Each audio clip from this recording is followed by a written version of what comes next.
বর্তমান সরকার তারা শপথ অনুষ্ঠান না করে তাহলে ঢাকার ভোটারদেরকে সাথে নিয়ে আমি নিজে শপথ গ্রহণ করে বসে পড়বো, এরকম একটি কথার পরিপ্রেক্ষিতে আপনি এই কথাটি বলেছেন।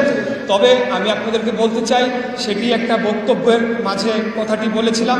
আমরা বাংলাদেশের যে নিয়ম, বাংলাদেশের যে আইন, সেটির প্রতি আমরা সর্বোচ্চ শ্রদ্ধাশীল এবং আমরা আশা রাখবো যে বর্তমান সরকার তারা আইনি তারা পদক্ষেপ নেবে এবং পদক্ষেপ নিয়ে তারা এই শপথ অনুষ্ঠানটি তারা অনুষ্ঠান করবে। আমি এই ব্যাপারে এখন আরও বেশি বক্তব্য দেওয়ার পরিস্থিতি ঘোলা করতে চাচ্ছি না, কারণ এই বিষয় বলতে গেলে অনেক বলতে হবে।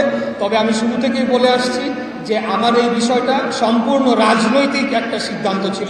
রাজনৈতিকভাবে তারা সিদ্ধান্ত নিয়েছে যে আমাকে বা বিএনপি প্রার্থীকে এখানে বসতে দেওয়া হবে না, এখানে তারা তাদের পছন্দসই প্রশাসককে বসাবে এবং সেই প্রশাসককে বসানোর মাধ্যমে আগামী জাতীয় নির্বাচনে তারা অবৈধ সুযোগ সুবিধা গ্রহণ করবে, এটি তাদের উদ্দেশ্য ছিল।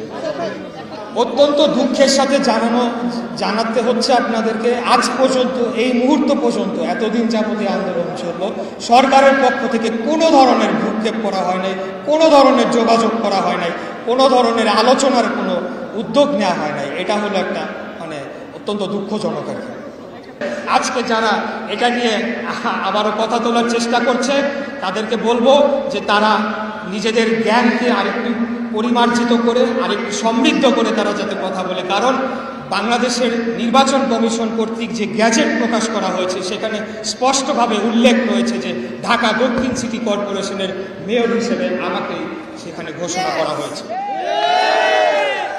না, আমি বলতে চাই যে বর্তমানে যে প্রশাসক রয়েছে, আমি বলবো যে সুপ্রিম কোর্টের আপিল বিভাগ কর্তৃক যখন আমার যে মেয়রের গ্যাজেটকে চ্যালেঞ্জ করে যে রিট করা হয়েছিল সেটিকে যখন নিষ্পত্তি করে গ্যাজেটটিকে বহাল রাখা হয়েছে, সেই মুহূর্তে থেকে সেই প্রশাসক অবৈধ হয়ে গিয়েছে। এটাই হলো এখানে প্যারালাল প্রশাসন তারা চালাচ্ছিল।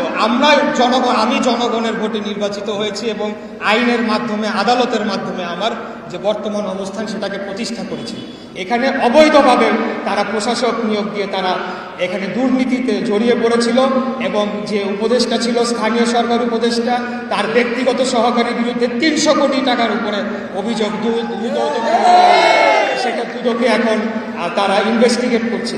তো সেই সকল কর্মকাণ্ড যারা করেছে তারা অবৈধ, আমি অবৈধ।